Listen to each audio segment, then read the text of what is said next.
Nous sommes donc parvenus au terme de notre série. Nous avons vu comment est-ce que nous pouvions nous servir d'une machine qui peut-être n'est pas dans sa forme la plus absolue. Ça pouvait être un vieux laptop ou un vieil ordinateur que vous aviez, ou tout simplement une machine virtuelle. Comment est-ce que nous pouvions transformer un de ces postes de travail-là, qu'il soit physique ou virtuel, en un centre de divertissement complet. Dans ce centre de divertissement, nous avons vu comment est-ce que nous pouvions installer le système qui va nous permettre de rassembler en un seul endroit la plupart, si ce n'est l'intégralité de nos médias. Le système que nous avons utilisé dans cette série, c'était Kodi. Il existe plusieurs autres systèmes, mais la plupart des autres systèmes ne vont pas nécessairement vous permettre d'avoir le contrôle sur les médias comme c'est le cas avec Kodi. Parce qu'avec Kodi, nous avons vu comment est-ce que nous pouvions intégrer et centraliser nos ressources vidéo, qu'elles soient structurées comme des films ou encore des séries télé, ou qu'elles soient non structurées comme des vidéos que vous pouvez par exemple récolter, télécharger à partir de YouTube et emmagasiner sur votre système. On a vu comment est-ce qu'on pouvait également faire la même chose avec la musique, qu'elle soit structurée ou pas, c'est-à-dire des CD que vous avez achetés et dont vous avez extrait les morceaux avec nom d'artiste, genre musical et autres, ou encore des musiques que vous avez récupérées sur YouTube, peut-être en provenance des flux gratuits, des musiques, comment on appelle ça? Des musiques libres de droit que vous pourriez utiliser pour vos différentes campagnes. Nous avons vu également comment est-ce que nous pouvions nous servir d'Internet pour regarder la télévision à partir de notre centre de divertissement. Et à partir du centre de divertissement, la plupart des chaînes auxquelles nous avons accès sont des chaînes du monde entier. Et ce sont des chaînes gratuites. Donc il y a vraiment... et ce sont des chaînes d'information. La plupart du temps, les chaînes d'information, elles sont gratuites et disponibles sur Internet.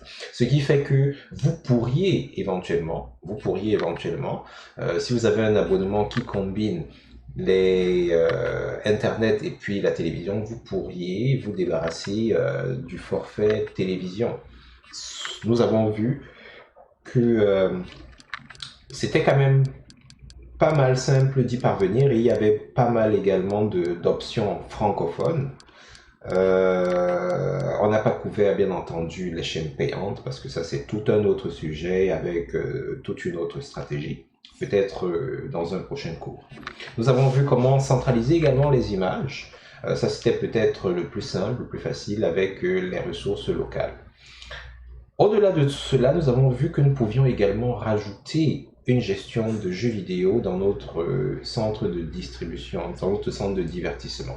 Nous avons installé des extensions nous permettant de récupérer des jeux vidéo libres de droit également à partir de archive.org.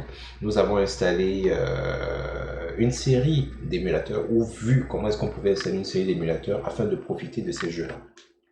On se retrouve donc à la fin avec un système complètement divertissant, nous offrant des options telles que la météo, la centralisation de nos médias préférés, en récupérant les informations pertinentes liées à chacun de ces médias-là, par exemple pour les films, les descriptions des films, le nom des acteurs, les notes reçues. Ça nous permet également d'interagir de manière un peu plus dynamique avec nos médias. On est capable de voir les films qui n'ont pas encore été vus, comme c'est le cas ici, les séries télé non vues. On est capable d'avoir des informations et des détails artistiques sur les éléments qui nous intéressent. On peut même enregistrer les flux télévisuels que nous avons à disposition, à condition que au moment où on lance l'enregistrement, l'émission est bel et bien en train de passer et que la chaîne est accessible. Et vraiment, on peut faire de grandes choses avec de très petites ressources. Alors, je rappelle, dans le cadre de cette démo, nous nous sommes servis d'une machine virtuelle, parce que nous, dans notre cas, on voulait avoir notre centre de divertissement en local sur une machine, mais rien ne vous empêche de déployer votre centre de divertissement sur un vieil appareil. Il n'a pas besoin d'être très puissant. Par exemple, nous sommes servis d'une machine Linux qui avait 2 gigas de RAM et à peu près, je sais plus trop, 150 gigas de disque dur à peu près.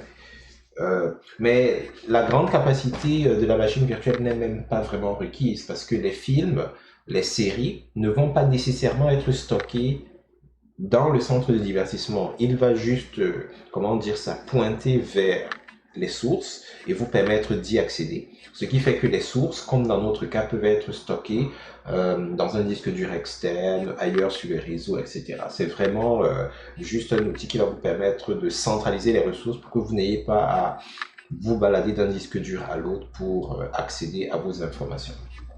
Alors nous nous sommes servis d'une distribution Linux. Ici, il s'agissait de Linux Mint, mais ça aurait pu être n'importe quelle distribution Linux. Nous avons choisi Linux parce que c'est stable, ça fonctionne très bien sur de très petites configurations. On aurait même pu prendre à la limite même 1 giga de RAM, ça aurait toujours pu marcher très bien. Rien ne vous empêche de faire exactement la même chose sous Windows ou d'utiliser carrément d'autres appareils comme par exemple les Raspberry ou encore Raspberry Pi ou encore les boîtes Android qui sont devenues de plus en plus populaires. Ça peut vous permettre, une installation comme celle-là, d'optimiser votre utilisation d'Internet. Ça peut vous permettre de faire éventuellement des économies parce que je ne sais pas chez vous, mais ici au Québec, très souvent, l'offre Internet est couplée avec l'offre télévisuelle.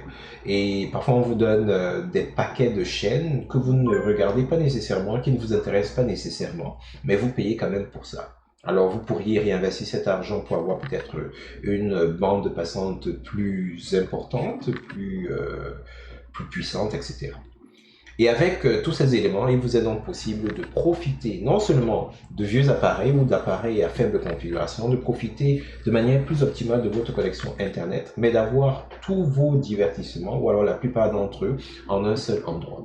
Avec les moments que nous avons passés en 2020 avec le confinement, nous espérons qu'il n'y aura pas de deuxième vague ou que nous ne serons pas obligés d'être confinés, mais il peut être pertinent d'être en mesure de récupérer tous ces éléments-là en un seul endroit et d'améliorer notre expérience télévisuelle. Alors nous n'avons pas du tout couvert l'accès aux ressources en ligne, en direct. On a supposé que les films, les séries, vous les aviez déjà quelque part dans votre système, sur un disque dur ou en réseau, que vos musiques, elles étaient déjà là. Les seules choses que nous sommes allés récupérer sur Internet ou en direct, c'était les flux de télévision et c'était les jeux vidéo, que par ailleurs vous pouvez également rapatrier chez vous si cela est pertinent dans votre cas. Alors, si vous avez aimé cette série, nous vous invitons à nous laisser des commentaires très positifs. S'il y a des choses que vous auriez aimé voir ou savoir, faites-le nous savoir. Très clairement, vraiment, vous nous dites que tel point, Soka, on aimerait en savoir plus, ou est-il possible de produire un cours qui traite de tel sujet spécifiquement. Soyez vraiment très spécifique. Ça va nous permettre d'apporter les corrections nécessaires, si besoin est, ou alors de développer des contenus plus appropriés pour la suite. Avant de finir, nous vous invitons à consulter notre site web, comme toujours, pour des nouveautés. Nous avons eu une petite pause pendant l'été, mais nous comptons dynamiser les choses à partir de l'automne. Consultez également notre site web parce qu'à partir de notre site web, vous avez accès à des prix spectaculairement exceptionnels tout au long de l'année. Et cela vous permet de nous soutenir davantage. Suivez-nous sur YouTube, particulièrement et sur les réseaux sociaux, parce que nous avons de temps à autre des promotions hors de tout bon sens qui vous feront probablement plaisir. Alors merci et à la prochaine.